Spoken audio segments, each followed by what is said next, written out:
বিছানা গায়ের চাদরটাকে ধাক্কা দিয়া অজু কইরা যে মানুষটা নামাজে দাঁড়াই গেল, এই মানুষটা আল্লাহ কয় সে ছিল আমার বান্দা, দাঁড়ানোর কারণে আমি তারে বন্ধু বানাই দিলাম।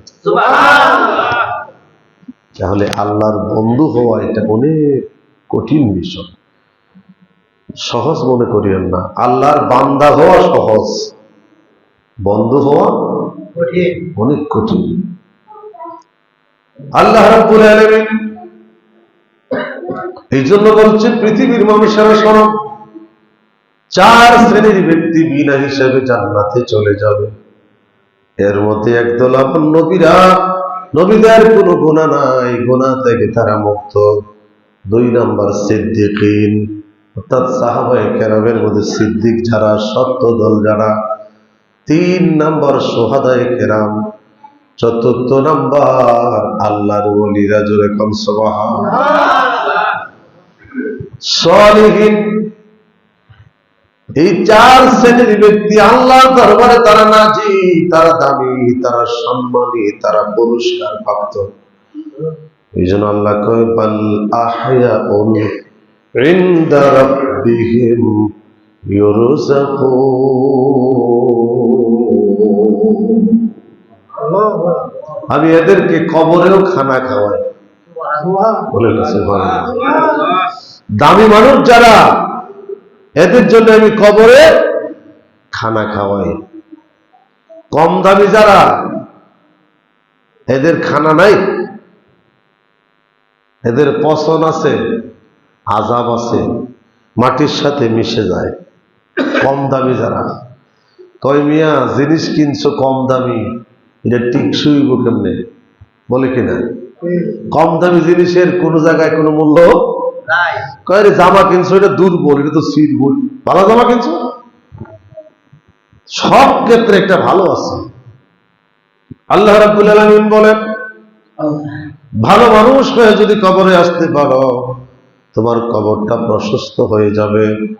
ভালো মানুষ হয়ে যদি কবরে আসতে পারো, তোমার কবরে জান্নাতি খাবার চলে যাবে। ভালো মানুষ হয়ে যদি কবরে আসতে পারো, আমি একদল ফেরেশতা তোমার জন্য পাহারাদার বানিয়ে দিব। আরে অন্ধকার কবরে ভয় কিসে?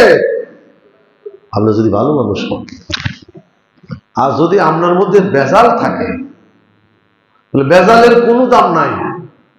বাজারে এখন মিঠাই কিনতে গেছেন, গুড়, কোন গুড় 120 টাকা কেজি, আবার কোন গুড় আছে 800 টাকা কেজি, আছে না?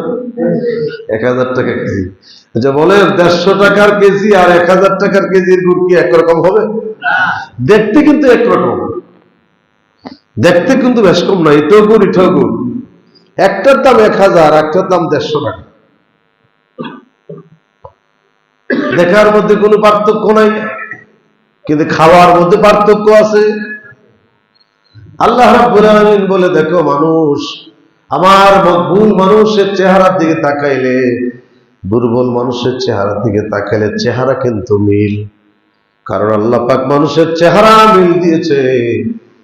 আল্লাহ পাক বলেন, শোনো, কিন্তু মানুষের মধ্যে মিল নাই। কোন মানুষের মিজানের পাল্লায় দেওয়ার আগে ওই জান্নাতের পাল্লাটা ভারী হইয়া যাবে। এই জন্য ভালো মানুষের, আল্লাহকে ভালো মানুষ হও। ভালো মানুষ কি হবো? আল্লাহ রাব্বুল আলামিন কোরআনুল কারীমের মধ্যে বলেন, ইয়া আইয়ুহাল্লাযীনা আমানুত্তাকুল্লাহ হাক্কা তুকাতিহি ওয়া লা তামুতুন্না ইল্লা ওয়া আনতুম মুসলিমুন। তোমরা মুসলমান না হইয়া মইরো না, কবরে আয়ো না। কারণ কবরে বেদিনের শাস্তি আছে, নাফরমানের পিদানি আছে। ইমানদারের কবর হয়ে যাবে একটা বাসর সজ্জা, জোরে কোন সুবহানাল্লাহ। এই জন্য বেঈমান, আল্লাহ কোরআনে বলছে মুসলমান না হয়ে মরিও না। এখন যদি আমরা একটু চিন্তা করি, আমরা তো সবাই মুসলমান। মসজিদে আজকে যারা জুমা পড়তে আসছেন সবাই তো মুসলমান। আমার বাবা মুসলমান, আমার দাদা মুসলমান, আমিও মুসলমান। আল্লাহ কয় মুসলমান না হইয়া মইরো না। তাহলে আমরা তো সবাই মুসলমান। আল্লাহ এটা কি বললো? আল্লাহ বলছে, শোনো হে মুসলমান, আমি কোন মুসলমানের কথা বলছি শোনো, যে মুসলমান জীবনটা দিয়ে দেয় কিন্তু জীবনে কোনোদিন একটা মিথ্যা কথা বলে না। যে মুসলমান জীবনটা দিয়ে দেয় কোনোদিন নাপে কম দেয় না। যে মুসলমান জীবন দিয়ে দেয় কিন্তু আল্লাহর আইনের বিরুদ্ধে কোনোদিন যায় না, আল্লাহর আদালতের বিরুদ্ধে কোনোদিন যায় না। আল্লাহর আদালত হচ্ছে 5 ওয়াক্ত নামাজ সঠিকভাবে আদায় করো, সমাজে ভালো কাজ করো, সুদ খাইও না, ঘুষ খাইও না, জিনা করিও না, মানুষের সাথে দুর্নাম করিও না, মানুষকে হাত এবং জবান দিয়ে কষ্ট দিও না।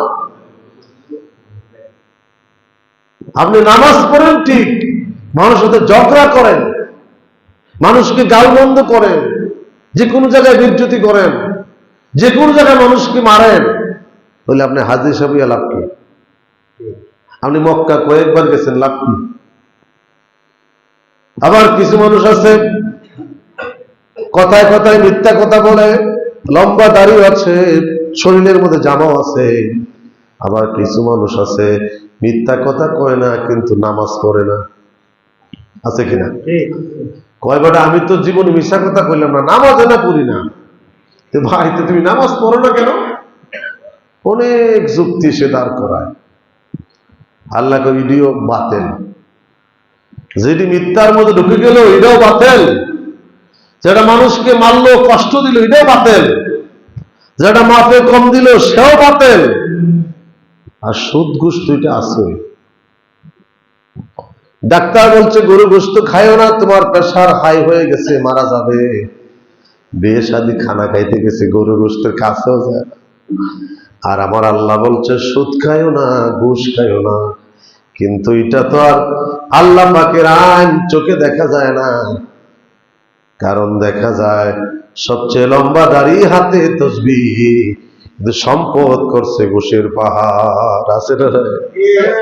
ঘুষ খায়া পাহাড় করছে সম্পদ, হাতে তসবিহ আছে, চেহারায় লম্বা দাড়ি আছে, এখন আর মসজিদ ছাড়ে না। 50 বছর খাইছে, জন্মের খাওয়া খাইছে, খাইয়া সম্পদের পাহাড় করে ফেলেছে। আবার কিছু মানুষ আছে সরকারি চাকরি পায় না, ঘুষ কি জিনিস বোঝে না। ওই লোকগুলি ঘুষের কাতার বোঝে না, কিন্তু সুদের কারবার বড় বোঝে। 10,000 দিছে মাসে 500, 20,000 দিছে মাসে 1,000, 50,000 মাসে 5,000, এইভাবে লাগাইতে লাগাইতে মানুষ আল্লাহর আইন কি জিনিস বোঝে না। টাকা দিয়ে টাকা বাড়ে, এটা আবার কি? হুজুররা কত কথাই কয়। আল্লাহ কয় ঘুষখোর যেমন বাতিল, সুদখোরও বাতিল। আবার কিছু মানুষ আছে ঘুষও খায় না, সুদও খায় না, খাচ্ছত বড় খারাপ, জিনা করে। সুন্দরী নারী, কসকটারে নারী, কোন জায়গায় গেলে নারী ভোগ করা যায়, আছে না নাই? এ কিন্তু সুদ ঘুষ খায় না, এ কিন্তু নামাজও পড়ে, জুমাও মিস দেয় না। চরিত্রের মধ্যে সিলভার আছে, সিলটা কি? তাই নিল জিনার কারবারি। নাউজুবিল্লাহ করেন। আমাদের সমাজে এখন জিনা বাইরে গেছে, অনেক বাইরে গেছে। আমার জয়ের টেকের ভাইরা, বাবারা, গভীর মনোযোগ। আমার নবীর দরবারে সাহাবায়ে কেরাম গেছে, একজন কাফের গেছে, কাফের যাই হুজুর আমি আপনার হাতে মুসলমান হইব, আমি আপনার হাতে তওবাও করব, কিন্তু আমার একটা শর্ত আছে। পাগলা তিতা মেয়েটা বোঝে না, পাগলারে জিলাপি দিও না। সে তো জানে না নবীর দরবারে চলে গেছে। নবী কেমন নবী রে? আল্লাহ আমার নবী সামনে যা দেখে পাছনে সমান দেখে, উপরে যা দেখে নিচে দেখে, ডানে বামে নবীর কোনো ডান নাই বাম নাই। আমার নবী অল স্কোয়ার সমান দেখে। নবীর সামনে সামনে আর পাশ নাই। করেন না সুবহানাল্লাহ? শুধু এটাও দেখে না, অন্তরেরটাও দেখে। যেরকম সুবহানাল্লাহ। আল্লাহ যেমন অন্তরের খবর রাখে, নবী অন্তরের জানে। কারণ আমরা দুরূদ শরীফ পাঠাই মদিনায়, আসতেও পাঠাই, জোরেও পাঠাই, পাঠাই কিনা? ফরজ নামাজ পড়া জবানটা বন্ধ, হাতে তাসবিহ টানতেছে, দুরূদ শরীফ পড়তেছে, বৈশা বৈশা মসজিদের কোনায় দুরূদ শরীফ পড়তেছে, কিন্তু তাসবিহ টানতেছে, কিন্তু মুখ বন্ধ, কোনো শব্দ নেই, কালবের মধ্যে তার দুরূদ আছে। কেউ জানে না, আল্লাহকে আমি এবং আমার নবী জানে। বলেন সুবহানাল্লাহ। নবীর দরবারে চলে গেছে, নবীকে চিনে না, কারণ দেখতে তো একরকম, কাফেরদের চেহারা, সাহাবায়ে কেরামের চেহারা দেখতে তো একরকম, মানুষ তো মানুষই, হোক সে হিন্দু, হোক সে হুজুর না হুজুর, চেহারা তো একরকম। তো নবী তো বুঝতে পারে নাই। সুবহানাল্লাহ বলেন। আমার নবীর দরবারে চলে গেছে, আল্লাহকে শোন, আমার নবীর সামনে যাইস না, নবীর মধ্যে একটা আয়না আছে, এই আয়নায় আমার নবী একই অবস্থায় সমান দেখে। আল্লাহর কতগুলি খাঁটি মানুষ আছে, তার সামনে গেলে পরে সিসি ক্যামেরায় ধরা পড়ে যাবে তুমি কি নেককার না গুনাহগার। ওনার মধ্যে একটা রাটার আছে, রাটারে ধরা পড়ে যায়। এই জন্য আল্লাহর কতগুলি মাকবুল মানুষ আছে, এদের সামনে গেলে বেঈমান ধরা পড়ে যায়। আমার নবীর সামনে গেছে, যায় হুজুর আমি কালেমা পড়বো, আমি মুসলমান হইব, একটা শর্ত আছে। ও কি শর্ত? হুজুর আমার একটা অভ্যাস বড় খারাপ। ও কি অভ্যাস? আমি জিনা করি। নাউজুবিল্লাহ পড়ে। আপনি যদি এটার অনুমতি দেন তাহলে মুসলমান হয়ে যাব। কারণ নবী তো, জোরে বলে সুবহানাল্লাহ, আল্লাহকে নবীদেরকে আমি হিকমত শিক্ষা দিছি, হিকমত। এই জন্য আমার নবীকে শোনো, গোটা বিশ্বটা আমি নবী জয় করেছি, অস্ত্র লাগে নাই। লাগছে? অস্ত্র লাগে নাই। আমার নবী ভালোবাসা দিয়া গোটা পৃথিবী জয় করে পালাইছে। জোরে বলেন আল্লাহু আকবার। আমরা কোন নবীর উম্মত? অ্যাটম বম লাগে নাই, 5 গান, মেশিন গান কিচ্ছু লাগে নাই, পিস্তল লাগে নাই। নবী গোটা পৃথিবীটা জয় করছে ভালোবাসা দিয়া। বলেন সুবহানাল্লাহ। নবীজি মদিনা যেদিন প্রবেশ করছে, এর আগে মদিনার মানুষেরা 70 জন নবীকে তারা জবাই করে দিছে। আর আল্লাহকে বন্ধু, আমি আপনাকে ওই মদিনায় সরাসরি সানিয়াতুল বেদা দিয়ে পাঠিয়ে দিব, আর মদিনাবাসী এমন হয়ে যাবে আপনার জন্য তারা পাগল পাড়া হয়ে যাবে। যেরকম সুবহানাল্লাহ। ছোট্ট বাচ্চারা পর্যন্ত মায়ের স্তনে দুধ খায় না, খালি কয় মা রাহমাতুল আলামিন আসতেছে রে মা। বৃদ্ধগুলি পাগল হয়ে গেছে, যুবক পাগল হয়ে গেছে, ছোট বাচ্চারা, নারী পুরুষ সবাই পাগল হয়ে গেছে। তলাল বাদরু আলাইনা মিন সানিয়াতিল বেদা, আমার নবীজি আসবে, তারা পাগল পাড়া হয়ে মদিনায় প্রবেশ করছে। ঘর থেকে বের হইয়া নবীর সন্ধান করে। আল্লাহ কই জন্য আমি বলছি, আমার নবীর মধ্যে একটা ভালোবাসা আছে, এই ভালোবাসা দিয়া গোটা পৃথিবী আমার নবী জয় করবে। নবীর দরবারে যায়, হুজুর আমি আমার এইটা যদি আপনি অনুমতি দেন তাহলে আমি মুসলমান হয়ে যাব। আমার নবী কইতে আমার একটা শর্ত আছে। সুবহানাল্লাহ। দেখেন আমার নবীর জালে কিভাবে বন্দী হয়, ইমানের জাল।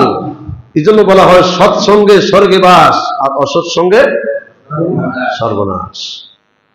আমার নবীকে শোনো, তোমার সব করার অনুমতি আমি নবী দিতে পারবো, কিন্তু একটা কথা যদি আমার রাখতে পারো, তুমি বলছো তুমি এই কাজটা করবা, যদি মুসলমান বানাই তুমি অনুমতি দিতে চাও, কিন্তু আমি নবী একটা অনুমতি চাই রে, যা খুশি তা করো, কিন্তু নবীর দরবারে আসলে মিথ্যা কথা বলবা না। জোরে বলেন না সুবহানাল্লাহ। আমার নবী শর্ত দিছে কয়টা? তো মিথ্যা কথা কওয়া যাবে না, তুমি যা খুশি তা করো, তোমার এটাও অনুমতি দিলাম। অর্থাৎ তুমি জিনা করবা করো, কিন্তু নবীর সামনে মিথ্যা কথা বলতে পারবা না। বলেন না সুবহানাল্লাহ। কাফের বুঝতে পারে নাই, খুশি খুশির ঠেলায় কয় হ্যাঁ আমার এরকম ইসলামী দরকার। আমার নবী হাত বাড়ায় দিছে, কালেমা পড়ছে, মুসলমান হয়ে গেছে। আমার নবী কয় একজন ইমানদারের ইমান আনার পরে সর্বপ্রথম যে কাজ সেটা হচ্ছে নামাজ। ইন্নাস সালাতা তানহা আনিল ফাহশাই ওয়াল মুনকার।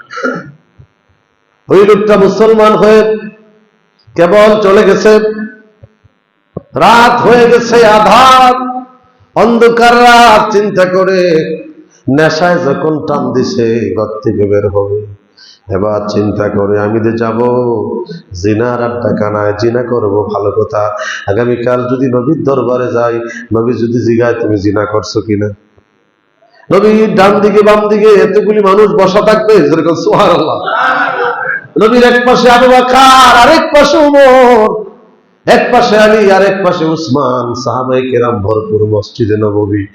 নবী যদি আমার জিগায় তুমি কি জিনা করছো, আমি কেমনে বলবো? এখন সে নফসের সাথে কথা কইতেছে, জোরে কোন না সুবহানাল্লাহ। আর জিহাদুল হাওয়া, সবচেয়ে বড় জিহাদ যেটা, দেখেন ওই লোকের জিহাদ শুরু হয়ে গেছে। এখন নফসের সাথে কয় নবী যদি জিগায় তুই কি কবি, নবী যদি জিগায় তুই কি কবি, নবী যদি জিগায় তুই কি কবি। একবার ঘর থেকে বের হয়, আমার কোন নবী যদি জিগায় তুমি গেছিলা নাকি, নবীর সামনে তো মিথ্যা কথা বলা যাবে না, যেরকম সুবহানাল্লাহ। এদিকে রাত পার হচ্ছে, যেরকম সুবহানাল্লাহ। একটু পরে হযরত বেলাল মিনারের মধ্যে আযান দিয়ে দিছে, রাত্র শেষ, ফজরের নামাজে সাহাবায়ে কেরাম সবাই। ওই লোকটা আস্তে করে নামাজের পরে আমার নবীর কাছে কমপ্লিট হয়ে কয় নবী গো, আমি জানতাম না ইসলাম এত সুন্দর জীবন ব্যবস্থা, আপনি আমার অনুমতি দিয়েছেন সত্য, যেরকম সুবহানাল্লাহ। নবী মুস্কি হেসে জিগায় তুমি কি গেছিলা? আমার নবী কো সাহাবী কো হুজুর না। বলে যাও নাই কে? হুজুর আপনার একটা কথা আমাকে অ্যাটাক করেছে, একটা কথা আমার হৃদয় ভেঙে দিয়েছে, আমার হৃদয়ের কালেমা সব ভেঙে দিয়েছে, আমি কেমনে রাহমাতুল লিল আলামিনের দরবারে মিথ্যা কথা বলবো? নবীকে আমি চাই নাই, নবী আজকে থেকে ওয়াদা দিলাম জীবনে আর জিনা করব না। আমার নবী কয় তুমি দামি হইয়া গেলা। এই জন্য আল্লাহ কয় চার শ্রেণীর ব্যক্তি সম্মানী।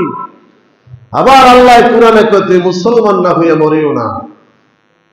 আর আমরা মনে মনে কই আল্লাহ যে কইল মুসলমান তুই, আমি আমার বাপ মুসলমান, দাদা মুসলমান, আমার সব মুসলমান, তা আল্লাহকে মুসলমান হয়ে মরিস না, কি কইল? আল্লাহ পাক বলেন মুসলমান মিথ্যা বলতে পারে না, মুসলমান সুদ খাইতে পারে না, মুসলমান ঘুষ খাইতে পারে না, মুসলমান জিনা করতে পারে না, মুসলমান মাপে কম দিতে পারে না, মুসলমান রাস্তা বন্ধ করতে পারে না, মুসলমান নামাজ ছাড়া থাকতে পারে না, মুসলমান কোনদিন ইমানের বাহিরে যাইতে পারে না, মুসলমান আল্লাহর নিষেধ কোনদিন অমান্য করতে পারে না, আল্লাহর আদেশ কোনদিন আর মুসলমান অ্যাভয়েড করতে পারে না। আল্লাহর আদেশ হচ্ছে সৎ কাজের আদেশ আর অসৎ কাজের নিষেধ, এই দুইটার ভিতরে যারা থাকবে ওই মানুষগুলি আল্লাহ কই হাসুরের মাঠে বিনা হিসাবে আমি এদেরকে জান্নাতে দিয়ে দিব, কোনো হিসাব নাই, তুমি জান্নাতি। ধরে বলেন না সুবহানাল্লাহ। এই জন্য আল্লাহ রাব্বুল আলামিন বলেন আমানুত্তাকুল্লাহ হাত্তা তুকাতিহি ওয়া লা তামুতুন্না। হে জয়ের টেকের মানুষেরা শোনো, তোমরা মুসলমান না হইয়া মৃত্যুবরণ করিও না, কারণ মুসলমান কোনদিন কবরে শাস্তি পায় না। আরে এত মুসলমান না, এত সুদকুর, আরে এত মুসলমান না, এত ঘুষকুর, আরে এত মুসলমান না, এত জিনাকুর, আরে এত মুসলমান না, এত মিথ্যাবাদী। মিথ্যাবাদী মুসলমান হতে পারে না, কথা কোন ঠিক না বেটি? তাইলে কবরে আযাব হয় কেন? কবরে লাশ পাওয়া যায় না কেন? হাড্ডি কুটি পাওয়া যায় কেন? কাফনের কাপড় কেন পাওয়া যায়? মুসলমান না এই জন্য পাওয়া যায়। মুসলমান হয়ে যে লোকটা কবরে যায়, এই লোকটার নাম হয়ে যায় শাহজালাল। বলেন না সুবহানাল্লাহ। মুসলমান হয়ে যে কবরে যায়, সেই তো হয়ে যায় শাহমানত। কি হয়ে যায়? শাহমানত হয়ে যায়, তার মাজার হয়ে যায়। মানুষগুলি তার কাছে যায় একটু জিয়ারত করতে, মানুষগুলি খুশবু আনতে যায়। আরে ভাই, মুসলমান হয়ে মারা যাও, তোমার দাম বেড়ে যাবে। এই জয়ের থেকে তুমি ঘুমাইবা, মানুষ তোমাকে শত হাজার হাজার বছর মনে রাখবে।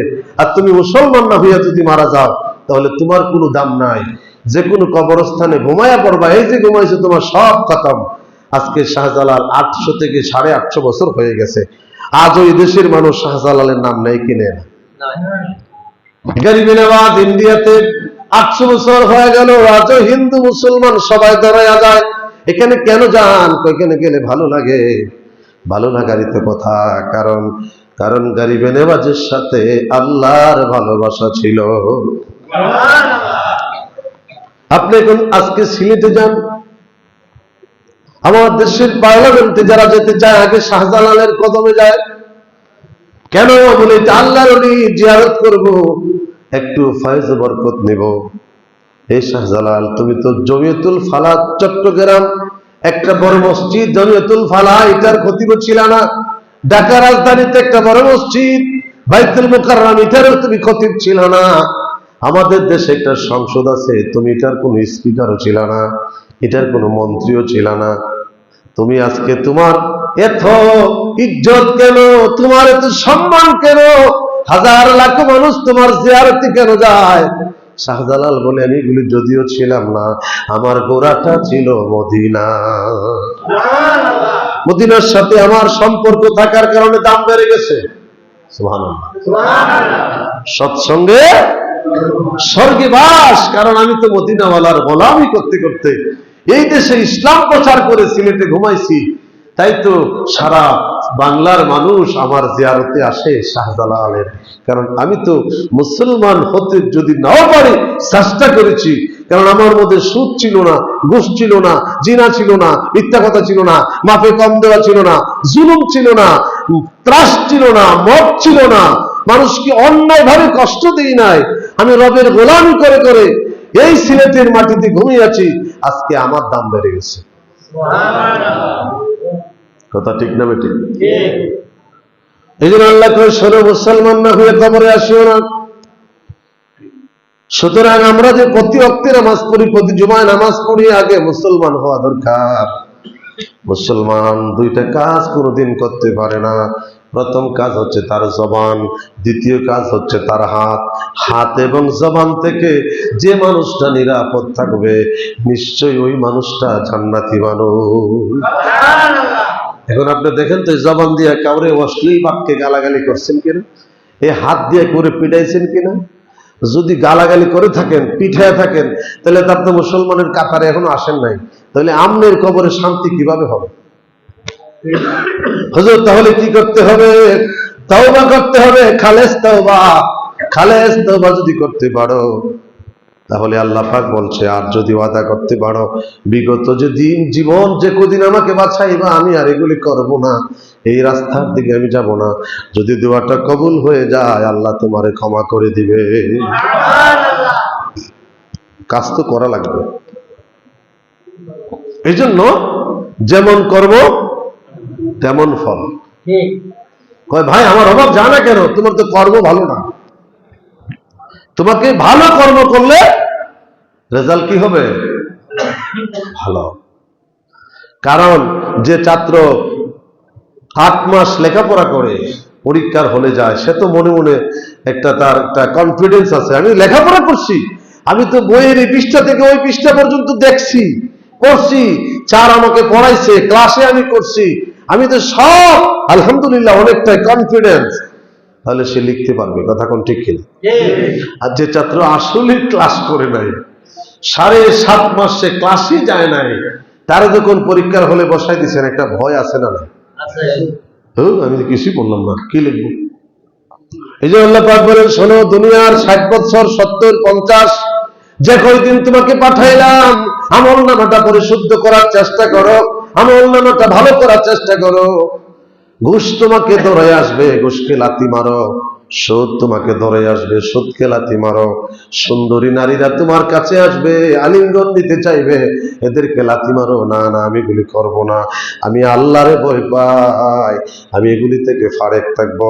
আল্লাহকে এগুলি থেকে দূরে যাওয়া, ওই সমস্ত ওয়াসওয়াসা থেকে নফসকে কন্ট্রোল করে যে মানুষটা দুনিয়া সবকিছু ছেড়ে দিয়া আমার রাস্তায় চলে আসে, কবরে আসার আগে আমি একদল ফেরেশতা কবরে পাঠায় দে। বলে কিভাবে? দেখেন পৃথিবীর সাথে কত মিল। আমার দেশে যদি আজকে কোনো বহিরাগত প্রেসিডেন্ট আসে, 3 মাস আগ থেকে পত্রিকায় আসে, টেলিভিশনে আসে, কত দল আসে, পর্যবেক্ষণ করে, স্যার যে থাকবো রুমটা কোনো পরিপাটি আছে কিনা, কোনো ঝামেলা আছে কিনা, কোনো বম টম কেউ বানাইছে কিনা, ডগস দিয়ে পরীক্ষা করে, কথা কোন ঠিক কিনা? এয়ারপোর্ট থেকে লাল গালিচা দেওয়া হয়, এয়ারপোর্ট থেকে গালিচা দিয়া কত ধরনের নিশান টাঙ্গাইয়া, হ্যাঁ, রাস্তার কোনায় কোনায় কত কিছু তার জন্য লাল গালিচা, বিভিন্ন গালিচা দিয়া, সংবর্ধনা দিয়া, আমার দেশের প্রেসিডেন্ট মন্ত্রীরা আগে যায় তারাই থাকে, অমুক দেশের সম্মানিত ব্যক্তিরা আসতেছে। আল্লাহ তো সনদ, দুনিয়ার একটা রাষ্ট্রপ্রধানের জন্য যদি এত সম্মান, দুনিয়ার একটা রাষ্ট্রপ্রধানের জন্য যদি এত ইজ্জত, এত যদি তার সবকিছু করা হয়, আমি আল্লাহ পাক বলে দিলাম, একটা মুসলমান ইমানদার কবরে যাওয়ার আগে সে যে কবরে থাকবে, আমি ফেরেশতাদেরকে পাঠাইয়া দেই, যাও যাও তার কবরে রেশমি কাপড় বিছায়া তার লাশটা কবরে ছেড়ে দেওয়ার সাথে সাথে তার কবরটা হয়ে যাবে জান্নাতের বাগান। যেন বলেন না সুবহানাল্লাহ। এই জন্য আল্লাহ কয় আগে মুসলমান হও, যদি মুসলমান হইতে পারো দাম বেড়ে যাবে। কি চাস? কয়শো ফেরেশতা চাস? কয় হাজার ফেরেশতা খাদেম লাগবে? জোরে কোন সুবহানাল্লাহ। এটা হলো দুনিয়া থেকে বিদায়ের সাথে সাথে যে রিসিভ করবে আল্লাহ তোমাকে, একটা। 2 নাম্বার হলো তোমাকে কবরে আল্লাহ রিজিক দিবে, জান্নাতি খাবার, জোরে কোন সুবহানাল্লাহ। 3 নাম্বার, তোমাকে হাসরের মাঠে যতদিন আল্লাহ তুলবে 70,000 ফেরেশতা তোমাকে স্বাগতম জানাবে। 5ম নাম্বার, হিসাব সহজ হয়ে যাবে। 6ষ্ঠ নাম্বার, বিনা হিসাবে তোমাকে জান্নাত দেওয়া হবে, কোনো হিসাব নাই। আল্লাহকে কার হিসাব নেস? কার হিসাব নেস? যে আমাকে ছাড়া বুঝে না, কার হিসাব নেস? সর আমার ভাইয়েরা। এই জন্য আল্লাহ পাক বলেন শোনো, 8ম নাম্বার হচ্ছে তার জন্য জান্নাতের হুর থাকবে 70টা। দুনিয়ার সামান্য সুন্দরীর পিছে মানুষ কত কিছু দিয়া দেয়, আল্লাহকে এগুলিকে লাথি দিয়া আমার রাস্তায় তুমি আসো, দেখো তোমার জন্য কত সুন্দরী রাখছি। আগে আমি ঘোষণা দিয়ে দিছি 70 জন। এখন আমাদের বিবিরা কইব যে আপনি যে 70 জন নিয়ে মজা করবেন, আমার অবস্থা কি? আল্লাহ পাক এদের ব্যাপারে বলেছেন শোনো, তোমার বিবির জন্য আমি আল্লাহ পাক একটা স্পেশাল সম্মানিতা করে দিব, তার কারণ এই 70 জন হুরের প্রধান থাকবে তোমার বিবি। এই জন্য বিবির সাথেও সৌজন্যে আচরণ করবেন। অতএব আল্লাহ পাক এগুলি থেকে আমাদের সব ফিলোসফি, আমাদের ব্যক্তি, পারিবারিক, সামাজিক, রাষ্ট্রীয় সর্বক্ষেত্রে আমাদের চরিত্র যেন আমরা সংশোধন করতে পারি। এই মেরাজের চাঁদ, আজকে 3য় জুমা, আগামী জুমা হচ্ছে আমাদের 26 তারিখ দিবাগত রাত, মানে রমজান আমাদেরকে ডাক দিচ্ছে, আলিঙ্গন করতেছে, আমি আসতেছি আসতেছি, প্রস্তুতি নাও। আমরা যেন প্রস্তুতি নিতে পারি। আল্লাহ পাক তৌফিক দান করুক, সকলে পড়ি আমিন। ও আখির দাওয়ানা আনিল হামদুলিল্লাহ